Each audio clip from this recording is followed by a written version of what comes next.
बिस्मिल्लाहिर्रहमानिर्रहीम अस्सलाम वालेकुम। My name is Masood Shah and welcome to our online classes.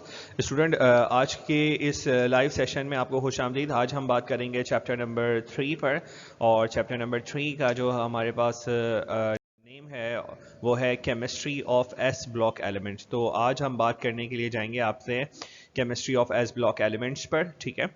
अच्छा स्टूडेंट, यहाँ पर मैं आपके साथ मौजूद हूँ Masood Hussain Shah, chemistry of S block element. अच्छा, सबसे पहले हम बात करेंगे इसके इंट्रोडक्शन पे। इंट्रोडक्शन में हम बात करने के लिए आपसे जाएंगे कि एस ब्लॉक एलिमेंट में कौन कौन से ग्रुप्स आते हैं।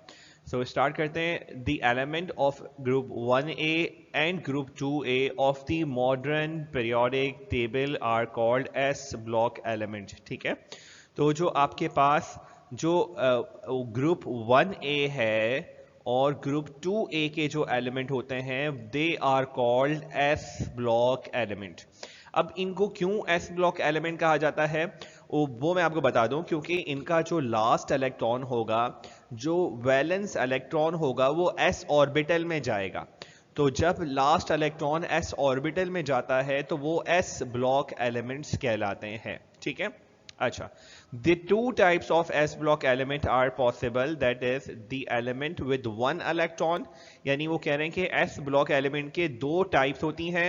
कुछ एलिमेंट्स होते हैं जिनमें s के अंदर एक इलेक्ट्रॉन मौजूद होता है, तो वो कहलाते हैं आपके पास यानी s1, और the element with two electron in their sub shell। तो या तो ऐसा होगा कि एक इलेक्ट्रॉन होगा s के अंदर तो वो s1 कहलाएगा, या फिर ऐसा होगा कि दो इलेक्ट्रॉन होंगे s के अंदर तो वो आपके पास क्या कहलाएंगे, s2 कहलाएंगे। क्लियर होगा यहां तक बात, ठीक है। यानी the element of group 1A and group 2A of the modern periodic table are called S block element. The two type of s block element are possible, that is the element with one electron यानी S1 or the element with two electron in their S subshell. Now we are moving. The s block element having only one electron in their s orbital are called group 1A, और alkali metal वो s block के element जिनके valence shell के अंदर एक electron मौजूद होता है वो ग्रुप 1A वाले कहलाते हैं, और उनको अल्कली मेटल्स भी कहा जाता है।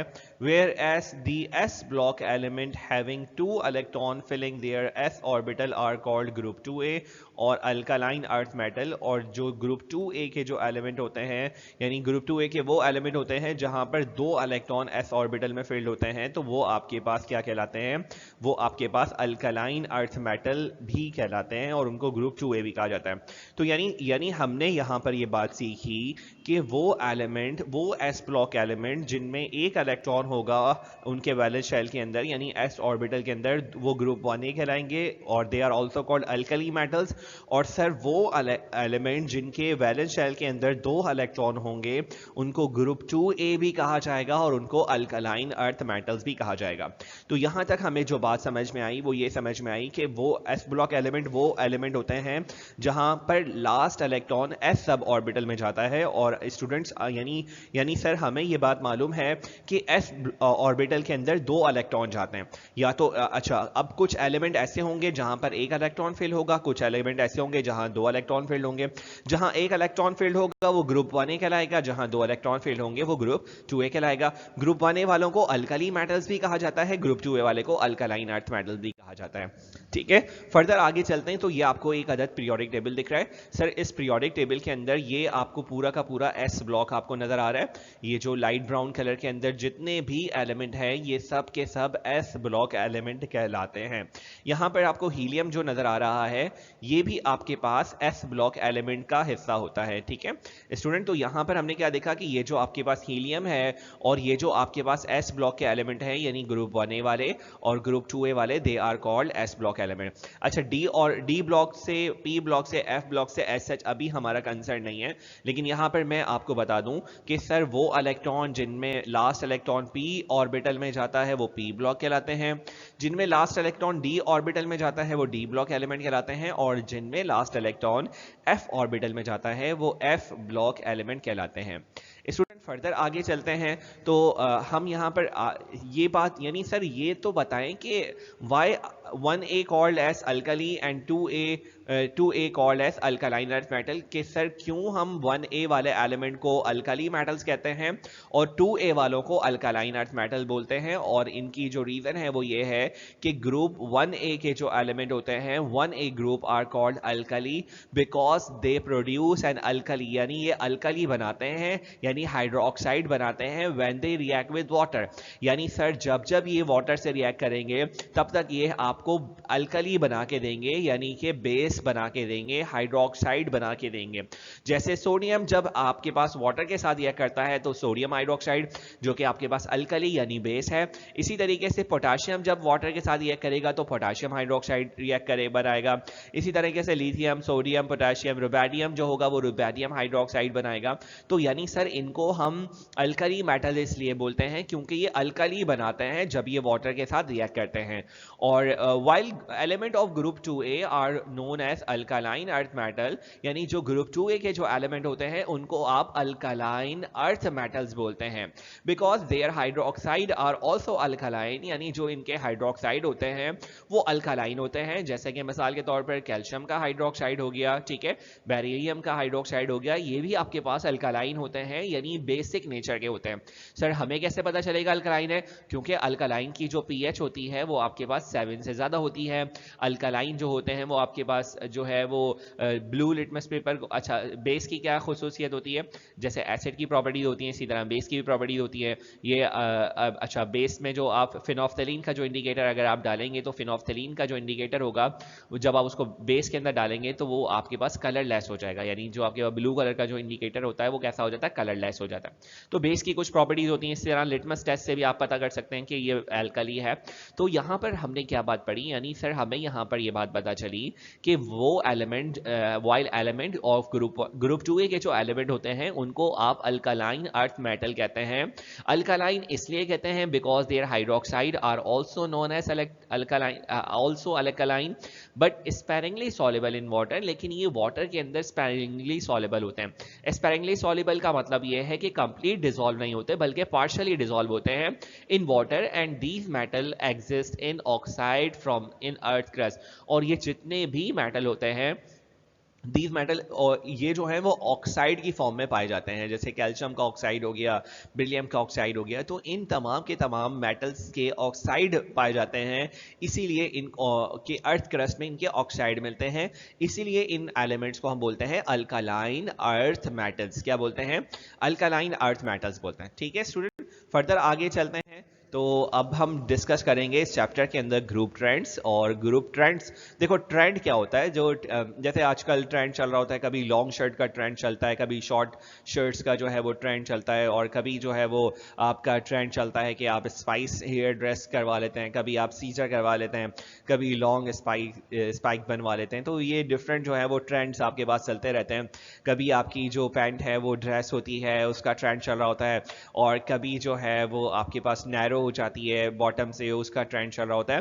तो ट्रेंड का मतलब ये है the gradual change of properties from top to bottom in a group in periodic table. Periodic table में जो प्रॉपर्टीज का चेंज होगा, जो ग्रेजुअल चेंज होगा प्रॉपर्टीज का टॉप टू बॉटम, यानी टॉप टू बॉटम का। अच्छा देखिए ये ग्रुप ट्रेंड है तो जाहिर सी बात है ग्रुप तो टॉप टू बॉटम ही होता है। ग्रुप आपको मालूम है ग्रुप कैसे होते हैं, ग्रुप तो आपके पास जो है वो रॉस की फॉर्म के अंदर होते हैं, और कॉलम की फॉर्म के अंदर होते हैं, और जो आपके पास कॉलम होते हैं वो टॉप टू बॉटम होते हैं। तो ग्रुप ट्रेंड जो है वो टॉप टू बॉटम होंगे। ठीक है, फर्दर आगे की तरफ चलते हैं। तो यानी सर यहाँ पर हमें ये बात पता चली कि जो ग्रेजुअल चेंज होता है प्रॉपर्टीज का किसी भी ग्रुप के अंदर, उसको हम ग्रुप ट्रेंड्स बोलते हैं। और एक होता है एक न्यू टर्म है जिसको हम बोलते हैं पीरियोडिक ट्रेंड, पीरियोडिक ट्रेंड। और पीरियोडिक ट्रेंड क्या होता है? The gradual change of properties from left to right in a period in periodic table. Period के अंदर जो प्रॉपर्टीज का ग्रेजुअल चेंज होता है लेफ्ट टू राइट, उसको हम बोलते हैं पीरियोडिक, उसको हम बोलते हैं पीरियोडिक ट्रेंड। तो यहाँ पर दो तरह के ट्रेंड हमने बात की है, एक होते हैं कुछ होते हैं ग्रुप ट्रेंड्स और कुछ होते हैं पीरियोडिक ट्रेंड्स। जो प्रॉपर्टीज का चेंज ग्रुप के अंदर होगा वो ग्रुप ट्रेंड्स कहलाएंगे, और प्रॉपर्टीज का जो चेंज जो पीरियड के अंदर होगा वो आपके पास पीरियोडिक ट्रेंड कहलाते हैं। फर्दर आगे चलते हैं तो group trend in properties of alkali and alkaline earth metal, group trends in properties of alkaline and alkali and alkaline metals. अब हम देखेंगे कि जो ग्रुप ट्रेंड की जो प्रॉपर्टीज हैं वो अल्कली और अल्कलाइन अर्थ मेटल में किस तरह से पाई जाती हैं। इनमें जो सबसे पहली जो चीज़ हम डिस्कस करेंगे, जो सबसे पहला ग्रुप जो डिस्कस करेंगे वो है आपके पास ट्रेंड है वो है एटॉमिक रेडियाई। एटॉमिक रेडियाई को साइज भी कहा जाता है। एटॉमिक रेडियाई की डेफिनेशन क्या होती है? यानी sir atomic radii the distance between nucleus and electron in outermost valence shell, यानी किसी भी सर्कल का सेंटर से लेकर कॉर्नर तक का जो डिस्टेंस होता है वो रेडियाई कहलाता है। अगर यही रेडियस जो होगा वो आपके पास एटम का होगा तो वो एटॉमिक रेडियस कहलाएगा। मिसाल के तौर पर अगर जो है वो फॉर एग्जांपल ये आपके पास एक एटम है, ठीक है, और ये इसका न्यूक्लियस है, ठीक है, तो इस सेंटर से लेकर एंड तक का जो डिस्टेंस होता है वो क्या कहलाता है? रेडियस कहलाता है। यानी किसी भी सर्कल के सेंटर से लेकर जो आउटर मोस्ट ऑर्बिट तक का जो डिस्टेंस होता है वो रेडियस कहलाता है। और अगर ये जो सर्कल है अगर ये एटम होगा तो ये रेडियस होगा वो एटॉमिक रेडियस कहलाएगा। क्या कहलाएगा? एटॉमिक रेडियस कहलाएगा। क्लियर हो गई स्टूडेंट यहां तक बात? अच्छा, एटॉमिक रेडियस का यूनिट क्या होता है? एटॉमिक रेडियस का यूनिट होता है एंगस्ट्रॉम। एंगस्ट्रॉम, इसको हम बोलते हैं एंगस्ट्रॉम, ठीक है, तो इसको हम एंगस्ट्रॉम से जो है वो क्या करते हैं? रिप्रेजेंट करते हैं। तो स्टूडेंट यहां पर हमने जो बात सीखी, यानी सर हमें यहां पर ये बात पता चली कि किसी भी सर्कल के सेंटर से लेकर जो एंड तक का डिस्टेंस होता है वो आपके पास एटॉमिक रेडियस कहलाता है। और क्या कहलाता है? एटॉमिक रेडियस कहलाता है, ठीक है। और एटॉमिक रेडियस को जो आप मेजर करते हैं वो एंगस्ट्रॉम के अंदर मेजर करते हैं। Now we are moving factor affecting on atomic radius. तो एटॉमिक रेडियस पे कौन कौन से फैक्टर जो हैं वो अफेक्ट करते हैं? तो पहला जो फैक्टर अफेक्ट करता है वो करता है नंबर ऑफ शेल का, और दूसरा जो इफेक्ट करता है वो करता है न्यूक्लियर चार्ज का। तीसरे जो फैक्टर होंगे वो होंगे आपके पास शील्डिंग इफेक्ट। चौथा जो फैक्टर होगा, अच्छा अब क्या है? Down the group size increase because, अच्छा अब देखो डाउन द ग्रुप जैसे जैसे आप ग्रुप में नीचे की तरफ मूव करते हैं तो आपको मालूम है कि एटम का एटॉमिक नंबर बढ़ता है। जैसे जैसे एटम का एटॉमिक नंबर बढ़ेगा तो एटम का साइज भी जो होगा वो बढ़ना शुरू हो जाएगा। जब एटम का साइज बढ़ेगा तो ऑटोमेटिकली एटम का रेडियस भी बढ़ेगा। So down the group atomic size increase because number of shell and shielding effect increase. अच्छा, अब ये शील्डिंग इफेक्ट का मतलब क्या होता है? यानी सर शील्डिंग इफेक्ट का मतलब ये है कि जैसे जैसे नंबर ऑफ एटम का एटॉमिक नंबर बढ़ता जाता है वैसे वैसे एटम का जो शेल हैं वो बढ़ते जाएंगे, और जितने ज़्यादा शेल बढ़ जाएंगे उतना ज़्यादा शील्ड हो जाएगा। यानी जो न्यूक्लियस का जो न्यूक्लियस जो अपने इलेक्ट्रॉनों को अपनी तरफ अट्रैक्ट करता है, यानी न्यूक्लियस जो अपने वैलेंस शेल के इलेक्ट्रॉन्स को अपनी तरफ अट्रैक्ट करता है, तो जितना ज़्यादा यानी जितना ज़्यादा डिस्टेंस जितना ज़्यादा बीच में नंबर ऑफ शेल आ जाएंगे, अट्रैक्शन उतनी ही क्या हो जाएगी? कम हो जाएगी। तो शील्डिंग इफेक्ट उतना ही क्या हो जाएगा? ज़्यादा हो जाएगा, ठीक है। तो हम ये कहते हैं कि डाउन द ग्रुप आपका एटॉमिक साइज भी बढ़ता है और आपका शील्डिंग इफेक्ट भी बढ़ना शुरू हो जाता है।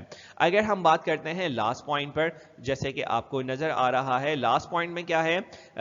Left to right size decrease because nuclear charge increase due to which more electrostatic attraction. अब जब लेफ्ट टू राइट जब मूव करते हैं हम पीरियोडिक टेबल के अंदर, तो जब पीरियोडिक टेबल के अंदर लेफ्ट टू राइट मूव किया जाता है तो ये ऑब्जर्व किया जाता है कि जब आप लेफ्ट टू राइट मूव करते हैं पीरियोडिक टेबल के अंदर तो साइज डिक्रीज होता है। क्यों डिक्रीज होता है? एटॉमिक नंबर तो बढ़ रहा होता है, लेकिन एटॉमिक नंबर तो बढ़ता है लेकिन नंबर ऑफ शेल नहीं बढ़ता है। जब नंबर ऑफ शेल नहीं बढ़ते तो लेकिन न्यूक्लियस का चार्ज कंटिन्यू बढ़ रहा होता है। एटॉमिक नंबर बढ़ेगा तो नंबर ऑफ प्रोटॉन बढ़ेंगे, नंबर ऑफ प्रोटॉन बढ़ेंगे तो न्यूक्लियस का जो चार्ज है, न्यूक्लियस के पास जो पावर है वो बढ़ेगी। तो जब न्यूक्लियस की पावर बढ़ रही है और शेल वही है तो फिर क्या करेगा? न्यूक्लियस उसको अपनी तरफ क्या करेगा? अट्रैक्ट करेगा। तो इसी तरह जब न्यूक्लियस शेल्स को अपनी तरफ अट्रैक्ट करेगा तो क्या होगा? एटम का साइज जो होगा वो क्या हो जाएगा? डिक्रीज हो जाएगा। जाएगा। जो नेक्स्ट, अच्छा यहाँ पर आप देख सकते हैं, जैसे यहाँ पर आप देख रहे हैं कि ये आपके पास ग्रुप 1 है। ग्रुप 1A का जो पहला एलिमेंट होता है वो हाइड्रोजन होता है, उसके बाद lithium, then sodium, then potassium, then rubidium और सीजियम। तो जैसे जैसे आप डाउन द ग्रुप जा रहे हैं वैसे वैसे एटॉमिक साइज इंक्रीज हो रहा है। सर क्यों एटॉमिक साइज इंक्रीज हो रहा है? क्योंकि एटॉमिक नंबर बढ़ेगा। सर जैसे जैसे एटॉमिक नंबर बढ़ेगा वैसे वैसे एटम का शेल बढ़ते जाएंगे, और जैसे जैसे नंबर ऑफ एटम बढ़ते रहेंगे वैसे वैसे साइज जो होगा वो बढ़ता जाएगा। अगर एटॉमिक साइज की बात करें हम पीरियड के अंदर, तो आप देख रहे हैं कि लेफ्ट टू राइट जब आप मूव करते हो तो एटम का साइज डिक्रीज होता है, यानी लिथियम का साइज बड़ा होगा एज कंपेयर टू बेरिलियम, फिर एज कंपेयर टू बोरॉन, फिर बोरॉन का बड़ा होगा कार्बन के मुकाबले में, कार्बन का बड़ा होगा नाइट्रोजन के मुकाबले में, then oxygen, fluorine and neon. Sir यहां पर साइज डिक्रीज हो रहा है। डाउन द ग्रुप साइज क्या होता है? Increase. Left to right size क्या होता है? Decrease. Sir left to right size इसलिए डिक्रीज होता है क्योंकि न्यूक्लियर चार्ज तो उतना ही रहता है, लेकिन यहां पर जो कमी, यहां पर जो नंबर ऑफ शेल होते हैं वो फिक्स होते हैं कि ये जो दूसरा वाला जो पीरियड है इसमें सिर्फ 2 शेल हैं। लिथियम के पास भी 2 शेल हैं, नियॉन के पास भी 2 शेल हैं, लेकिन न्यूक्लियस, लिथियम के न्यूक्लियस के अंदर प्रोटॉन 3 है, नियॉन के न्यूक्लियस के अंदर प्रोटॉन कितने हैं? 10 हैं। तो यहां पर लिथियम के केस के अंदर 3 प्रोटॉन 2 शेल को अपनी तरफ अट्रैक्ट कर रहे हैं, और नियॉन के केस के अंदर 10 प्रोटॉन 2 शेल को अपनी तरफ क्या कर रहे हैं? अट्रैक्ट कर रहे हैं। तो जब 10 प्रोटॉन 2 शेल को अपनी तरफ अट्रैक्ट करेंगे तो शेल भी न्यूक्लियस की तरफ जो होगा वो भागेगा, और जब शेल न्यूक्लियस की तरफ भागेगा तो एटम का साइज क्या हो जाएगा? स्मॉल हो जाएगा। तो सर यहां पर हमें ये बात पता चली कि जैसे जैसे आप डाउन द ग्रुप आते हैं वैसे वैसे एटॉमिक नंबर जो होगा वो बढ़ेगा और एटॉम का साइज बढ़ेगा, और जैसे जैसे आप जो है वो लेफ्ट टू राइट जाते हैं वैसे वैसे एटम का साइज जो होगा वो डिक्रीज होगा। क्यों डिक्रीज होगा? उसकी रीजन क्या है? क्योंकि न्यूक्लियर चार्ज जो होगा वो क्या हो जाएगा? इंक्रीज हो जाएगा। ठीक है स्टूडेंट। नेक्स्ट जो हमारी जो ट्रेंड है वो है covalent radius. The covalent radius is half the distance between the 2 nuclei in a covalent bond. यानी कोवेलेंट बॉन्ड में जो आपके पास the covalent radius is half the distance between the two nuclei in a covalent bond। देखिए student, covalent bond कब बनता है? जब 2 atom electron आपस में क्या करते हैं? शेयर करते हैं। देखो ये मिसाल के तौर पर ये एक इलेक्ट्रॉन, ये एक एटम आपको नजर आ रहा है, ठीक है, ये वाला, और ये जो है वो दूसरा इलेक्ट्रॉन आपको क्या है? नजर आ रहा है। अब देखें ये एक एटम है, ये दूसरा एटम है, इन दोनों ने एक एक इलेक्ट्रॉन या 2-2 इलेक्ट्रॉन या 3-3 इलेक्ट्रॉन शेयर किए और आपस में बॉन्ड बना लिया, और इस बॉन्ड को हम बोलते हैं कोवेलेंट बॉन्ड। अब देखो कोवेलेंट बॉन्ड में 2 एटम, यानी कोवेलेंट बॉन्ड में क्या होता है? 2 एटम मिलके रहते हैं, यानी ये 2 एटम आपस में अटैच हो गए। अब जब ये 2 एटम आपस में अटैच हो गए, अब अगर आपको इनका रेडियस निकालना है तो इसका रेडियस अब कैसे निकालेंगे? ये जो एक एटम है जिसको हम बोल रहे हैं ए, और जो दूसरा वाला एटम है उसको हम क्या बोल रहे हैं? उसको हम बोल रहे हैं बी। यानी ये आपके पास ए का एटम है, ठीक है, यानी ये वाला जो आपके पास एटम आपको नजर आ रहा है, ठीक है, ये आपके पास A है, और ये जो आपको जो नजर आ रहा है ये वाला, वो आपके पास क्या चीज है? B है। तो स्टूडेंट ये आपके पास A एटम है, ये B एटम है। अब अगर कोवेलेंट रेडियस निकालना है तो A के सेंटर से लेकर B के सेंटर के दरमियान का जो डिस्टेंस होता है वो कोवेलेंट रेडियस कहलाता है। क्या कहलाता है? Covalent radius. एटॉमिक रेडियस क्या होता है? एक एटम में बात की जाती है, लेकिन कोवेलेंट रेडियस का मतलब यह है कि मिनिमम 2 एटम हैं जिन्होंने कोवेलेंट बॉन्ड बनाया हुआ है। तो अगर बॉन्ड बना हुआ है तो इसका मतलब यह है कि वहां पर एक एटम तो नहीं रहा, बल्कि वहां पर कितने एटम हो गए? 2 एटम हो गए। तो स्टूडेंट यहां पर हमने क्या बात डिस्कस की? यहां पर हमने ये बात डिस्कस की कि covalent radius is half the distance between the 2 nuclear in a covalent bond. Covalent bond के दरमियान जो आपके पास दो कोवेलेंट बॉन्ड के दरमियान का जो डिस्टेंस होता है वो आपके पास कोवेलेंट रेडियस कहलाता है। The radius is the half the distance between the 2 nuclei in a covalent bond. अच्छा, नेक्स्ट आपके पास लिखा हुआ है why is there no covalent radii information for noble gases, कि नोबल गैसेस में कोवेलेंट रेडिया क्यों नहीं होता? तो आप बोलेंगे कि नोबल गैसेस जो होते हैं, यानी हीलियम, नियॉन, ऑर्गन, क्रिप्टॉन वगैरह, दे आर इनर्ट, ये इनर्ट होते होते हैं और स्टेबल होते हैं तो ये आपस में बॉन्ड नहीं बनाते। जब ये बॉन्ड नहीं बनाएंगे तो आपके पास बॉन्ड नहीं बनेगा, तो आपके पास कोवेलेंट रेडियस भी नहीं होगा। अब ये बॉन्ड क्यों नहीं बनाते? आपको मालूम है कि ग्रुप 8A के जो एलिमेंट होते हैं दे आर स्टेबल, इनके आउटर मोस्ट शेल के अंदर जो है वो 8 इलेक्ट्रॉन मौजूद होते हैं, ये आपके पास क्या होते हैं? स्टेबल होते हैं। क्लियर हो गई यहाँ तक बात? So why is there no covalent radii information for noble gases? Noble gases में क्यों नहीं होती कोवेलेंट रेडिया की इंफॉर्मेशन? वो इसीलिए नहीं होती बिकॉज कोवेलेंट रेडियस तब बनता है जब क्यों नहीं होती? बिकॉज नोबल गैसेस आपस में रिएक्ट नहीं करते, आपस में रिएक्ट करके मॉलिक्यूल नहीं बनाते। आगे चलते हैं फर्दर। नेक्स्ट जो हमारा जो ट्रेंड है वो है आपके पास, यानी सर अब तक हमने डिस्कस किया एटॉमिक रेडियस और डिस्कस किया कोवेलेंट रेडियस। एटॉमिक रेडियस के बारे में हमने आपको बताया, कोवेलेंट रेडियस के बारे में बताया। कोवेलेंट बॉन्ड जब बनेगा तो दो एटम आपस में अटैच हो जाएंगे। जब दो एटम आपस में अटैच होंगे तो एक एटम के सेंटर से लेकर दूसरे एटम के सेंटर तक का जो डिस्टेंस होगा वो आपके पास क्या कहलाएगा? कोवेलेंट रेडिया कहलाएगा। नेक्स्ट हमारे पास है आयोनिक रेडियस। आयोनिक रेडियस क्या होता है? The ionic radius is the distance between the nucleus and the electron in the outermost shell of an ion। अच्छा, सबसे पहले तो यहां पर हमें ये बात पता होना चाहिए कि आइंस क्या होते हैं। देखिए, आइंस के बारे में हम ये कहते हैं कि आइंस तब बनते हैं जब भी कोई एटम इलेक्ट्रॉन गेन या इलेक्ट्रॉन लूज करता है। जब कोई एटम इलेक्ट्रॉन गेन या इलेक्ट्रॉन लूज करेगा तो वो it will convert into ions, वो आइंस के अंदर क्या हो जाएगा? कन्वर्ट हो जाएगा। तो the ionic radius is the distance between the nucleus and the electron in the outermost shell. तो न्यूक्लियस और आउटर मोस्ट शेल के दरमियान जो आइंस में जो देखें एटॉमिक रेडियस तो आपको पता है क्या होता है, सेंटर से लेकर आउटर मोस्ट शेल तक का डिस्टेंस होता है। अब अगर यही चीज आयन में मौजूद हो जाए तो वो आयनिक रेडियस कहलाएगा। अब देखें साइज ऑफ कैटाइन की अगर बात की जाए तो कैटाइन में क्या होता है कि एटम अपना इलेक्ट्रॉन क्या करता है? लूज करता है। जब एक एटम अपना इलेक्ट्रॉन लूज करेगा तो आपको मालूम है न्यूट्रल एटम में जितने प्रोटॉन होते हैं उतने न्यूट्रॉन होते हैं, जितने प्रोटॉन होते हैं उतने ही इलेक्ट्रॉन होते हैं। लेकिन जब भी कोई एटम इलेक्ट्रॉन लूज करता है तो एक इलेक्ट्रॉन कम हो जाएगा।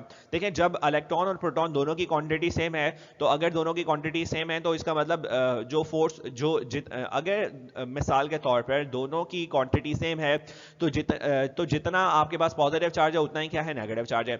लेकिन अगर एक इलेक्ट्रॉन कम हो जाएगा, अगर एक इलेक्ट्रॉन कम हो जाएगा और प्रोटॉन उतने ही रहेंगे तो क्या होगा? तो उस केस में न्यूक्लियस जो होगा तो उस केस में न्यूक्लियस के जो प्रोटॉन होंगे वो अब इलेक्ट्रॉनों को अपनी तरफ क्या करेंगे? अट्रैक्ट करेंगे। अब इलेक्ट्रॉन ऑलरेडी कम हो चुका है। जब इलेक्ट्रॉन ऑलरेडी कम हो चुका है तो अब न्यूक्लियस की जो चार्ज की डेंसिटी होगी वो उन इलेक्ट्रॉन को अपनी तरफ अट्रैक्ट करेगी, और जब वो अपनी तरफ अट्रैक्ट करेंगे तो एटम का साइज क्या हो जाएगा? कम हो जाएगा। तो साइज ऑफ कैटाइन जो होता है वो हमेशा स्मॉलर होता है as compared to neutral atom के।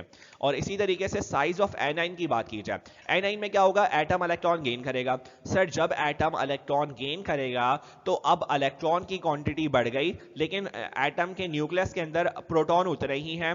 पहले मिसाल के तौर पर सोडियम की अगर बात करें या फिर मिसाल के तौर पर क्लोरीन की बात करें तो क्लोरीन के न्यूक्लियस के अंदर 17 इलेक्ट्रॉन होते हैं और उसके पास क्लोरीन के न्यूक्लियस के अंदर 17 प्रोटॉन होते हैं और शेल में 17 इलेक्ट्रॉन होते हैं। लेकिन अगर क्लोरीन एक इलेक्ट्रॉन ले लेता है तो अब 18 इलेक्ट्रॉन हो गए, और लेकिन न्यूक्लियस के अंदर प्रोटॉन की क्वांटिटी 17 ही है। तो अब ये 17 जो प्रोटॉन है ये 18 इलेक्ट्रॉन को अपनी तरफ क्या करेंगे? अट्रैक्ट करेंगे। अब इलेक्ट्रॉन ज्यादा हो गए, जब इलेक्ट्रॉन ज्यादा होंगे तो वो अपना तो जब इलेक्ट्रॉन की क्वांटिटी ज्यादा हो जाएगी तो जो न्यूक्लियस उनको अट्रैक्ट कर रहा है उसकी जो स्ट्रेंथ होगी वो कम हो जाएगी। इसके रिजल्ट में एटम का साइज क्या हो जाएगा? बड़ा हो जाएगा। तो जो एनाइन का साइज होता है वो एटम के मुकाबले में बड़ा होता है क्योंकि इलेक्ट्रॉन गेन हो चुका होता है, और कैटाइन का साइज होता है वो एटम के मुकाबले में छोटा होता है क्योंकि इलेक्ट्रॉन लूज हो चुका होता है। ठीक है, तो स्टूडेंट यहां पर एटॉमिक और आयोनिक रेडिया को अगर हम देखना चाहें तो ये आपको नजर आ रहा है कि लिथियम का जो साइज, लिथियम है और ये लिथियम का आयन है। तो लिथियम अपना इलेक्ट्रॉन लूज करता है, जब इलेक्ट्रॉन लूज करता है तो वो कैटाइन में कन्वर्ट होता है। अब जब कैटाइन में कन्वर्ट हो गया तो उसका साइज छोटा हो गया। आप देख रहे हैं कि कैटाइन का साइज छोटा है लिथियम के मुकाबले में। इसी तरह सोडियम का जो आयन है उसका साइज सोडियम एटम के मुकाबले में क्या है? स्मॉल है। पोटेशियम का जो आयन है उसका साइज पोटेशियम के न्यूक्लियस के उसका साइज जो है वो पोटेशियम के न्यूक्लियस के मुकाबले में कैसा है? पोटेशियम के आयन के मुकाबले में क्या है? छोटा है। और इसी तरीके से ये तमाम के तमाम जो है वो आपके पास कौन से कहलाते हैं? आपके पास हमने यहां तक देखा है कि जो कैटाइन होते हैं उनका साइज होता है वो छोटा होता है और एनाइन का साइज होता है वो क्या होता है? बड़ा होता है। आज की इस लेक्चर को यहीं पर ही हम जो है वो स्टॉप करते हैं। अगर आपके कुछ क्वेश्चंस हैं तो यहां तक आप सवाल कर सकते हैं।